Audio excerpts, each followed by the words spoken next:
दोस्तों, स्वागत है आप सभी का राधा रानी के छोटे से यूट्यूब चैनल पर। आज हम बात करने जा रहे हैं दोस्तों पद्मनी एकादशी, कमला पद्मनी एकादशी की, या इसको कमला पुरुषोत्तमनी एकादशी भी कहा जाता है। तो दोस्तों, सबसे पहली बात तो साल 2026 में ज्येष्ठ महीना चल रहा है और जो पद्मनी एकादशी है वो ज्येष्ठ महीने के शुक्ल पक्ष की एकादशी कहलाती है, यानी कि अमावस्या के बाद की। और आप सभी को पता होगा कि साल 2026 में जो हमारा ज्येष्ठ का महीना है वह अधिक मास है, यानी कि वह महीना बढ़ा हुआ है।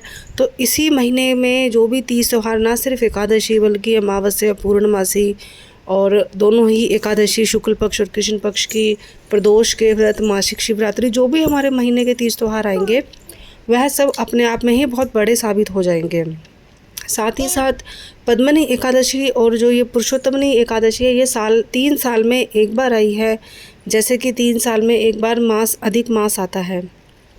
तो सबसे पहले मैं आपको बता देती हूँ कि ये पद्मनी एकादशी ज्येष्ठ महीने के शुक्ल पक्ष की एकादशी कब पड़ेगी।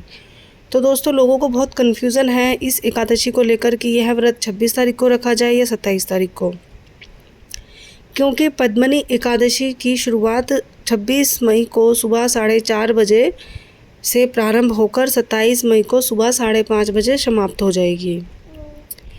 तो बहुत से लोगों को मन में ये है कि व्रत 26 तारीख को रखें या 27 तारीख को। तो मैं आपको क्लियर कर देती हूँ, जो ये व्रत रखा जाएगा पद्मनी एकादशी का, भारतवर्ष में, पूरे भारत देश में बड़े बड़े मंदिरों और धर्म स्थलों पर बड़े बड़े जो ब्रह्मचार्य पंडित लोग हैं वह सब यह व्रत 27 मई 2026 को रखेंगे, बुधवार के दिन। वैसे तो 26 तारीख को सुबह 4:30 बजे ये तिथि शुरू हो जाएगी, लेकिन जब 26 तारीख को एकादशी की तिथि शुरू होगी तो उस समय सूर्योदय नहीं होगा। तो वह एकादशी उस समय हमारी 10वीं एकादशी लगी रहेगी। तो इसीलिए हिंदू धर्म में ऐसा कहा जाता है कि जो भी 10वीं युक्त एकादशी होती है हमें उसका व्रत नहीं रखना चाहिए, वह हमारे संतान पक्ष के लिए भी अशुभ मानी जाती है। इसी के साथ साथ जब हम 27 मई को व्रत रखेंगे 5:30 बजे, हालांकि सुबह ही समाप्त हो जाएगी एकादशी, लेकिन जिस समय सूर्य उदय रहेगा उस समय यह एकादशी युक्त समय रहेगा और उसके बाद द्वादशी लग जाएगी। तो हिंदू धर्म में कहा जाता है कि जो भी एकादशी द्वादशी युक्त, यानी कि द्वादशी के दिन मिली हुई होती है, भले ही वो थोड़ी देर के लिए रहे, लेकिन पूजा पाठ, व्रत, तीज त्योहार और दान दक्षिणा के नज़रिए से वही एकादशी उत्तम मानी जाती है जो कि द्वादशी युक्त होती है, ना कि एकादशी युक्त वाली।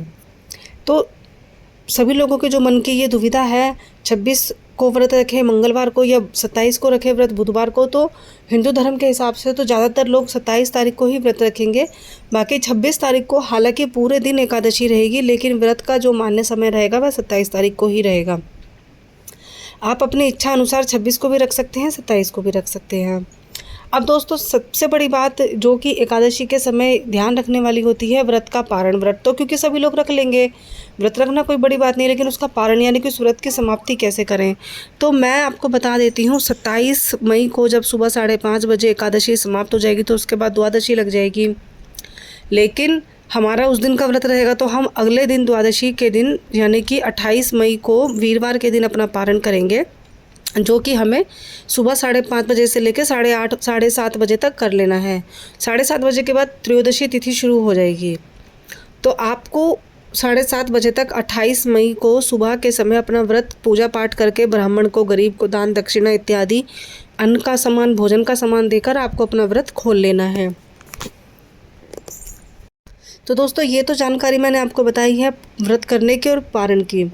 अब मैं आपको बताती हूँ दोस्तों, पद्मनी एकादशी का व्रत क्यों रखा जाता है। पद्मनी एकादशी का व्रत सबसे पहले तो हमारे जाने और अनजाने में, जानबूझकर या अनजाने में, गलती से या बिना माफ़ी के जो भी हमारे पाप किए जाते हैं, उन सभी पापों की मुक्ति हो जाती है पद्मनी एकादशी का व्रत रखने से। जाने अनजाने में या जानकर भी हम किसी से कोई सामान ले लेते हैं खाने का, उपयोग करने का, लेकिन हम उसको बदले में कुछ नहीं दे पाते।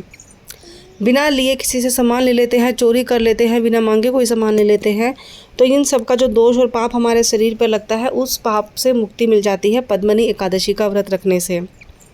दोस्तों, इस दिन भगवान श्री हरि विष्णु की और माता लक्ष्मी की जो असीम कृपा होती है हम सभी जातकों के ऊपर बरसती है।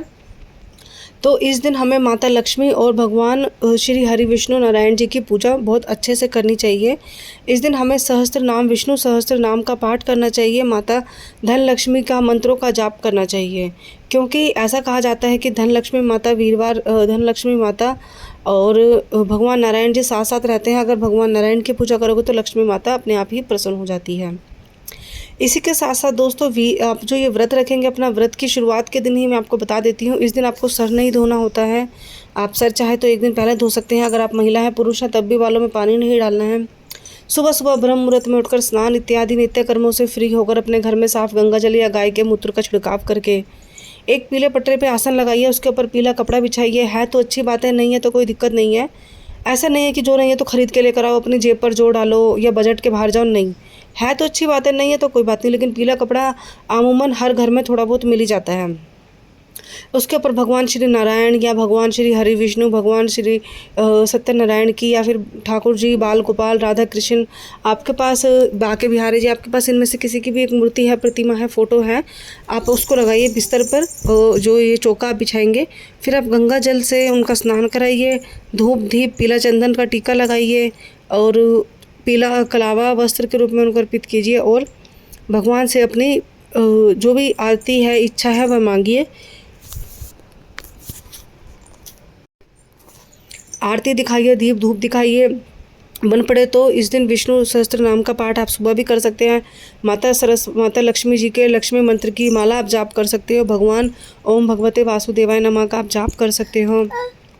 लेकिन आप चाहे कुछ करें ना करें, आप जब भी एकादशी का या किसी भी चीज़ का व्रत रखते हैं दोस्तों, तो आपको उस व्रत से जुड़ी कथा ज़रूर सुननी होती है। तो आप पद्मनी एकादशी की व्रत कथा, कमला पुरुषोत्तमी एकादशी की व्रत कथा आप ज़रूर सुनिएगा।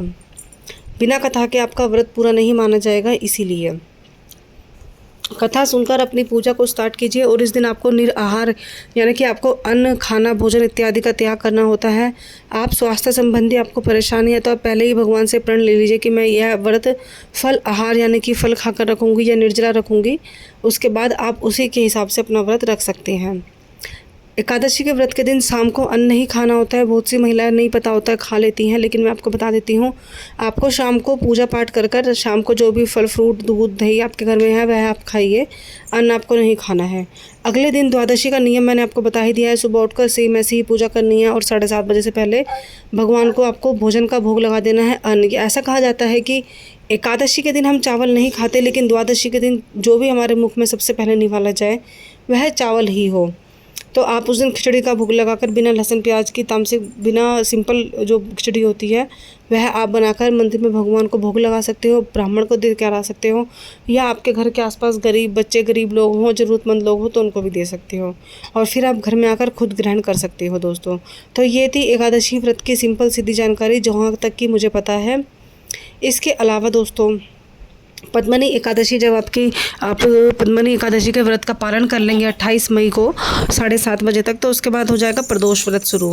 तो प्रदोष व्रत की भी थोड़ी सी जानकारी मैं आपको दे देती हूँ। उस दिन आपका प्रदोष व्रत रहेगा। शाम को जो पूजा का समय रहेगा प्रदोष व्रत का मुख्य, वह रहेगा 5:30 बजे से लेकर 7:30 बजे तक का। तो दोस्तों यही थी मेरी जानकारी। अब देखो अधिक मास चल रहा है, तो अधिक मास का एकादशी का सबसे ज़्यादा उपाय क्या है?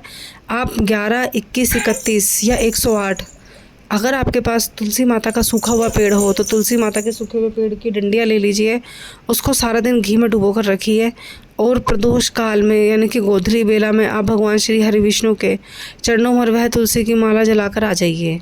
यह आपका एकादशी का उपाय है। इसके अलावा आप एकादशी के दिन गऊ को दान कर सकते हो, गऊ चारा करा सकते हो, और जो भी आपकी इच्छा है वह आप भगवान से मांग सकते हो। तो दोस्तों एकादशी व्रत से जुड़ी जानकारी मैंने आपको सभी दे दी है। आशा करती हूँ आपको मेरी दी गई जानकारी पसंद आई होगी। यदि फिर भी ना समझ में आई हो तो आप प्लीज़ मुझे कमेंट कीजिएगा। मिलेंगे अगली वीडियो में, तब तक के लिए राधे राधे।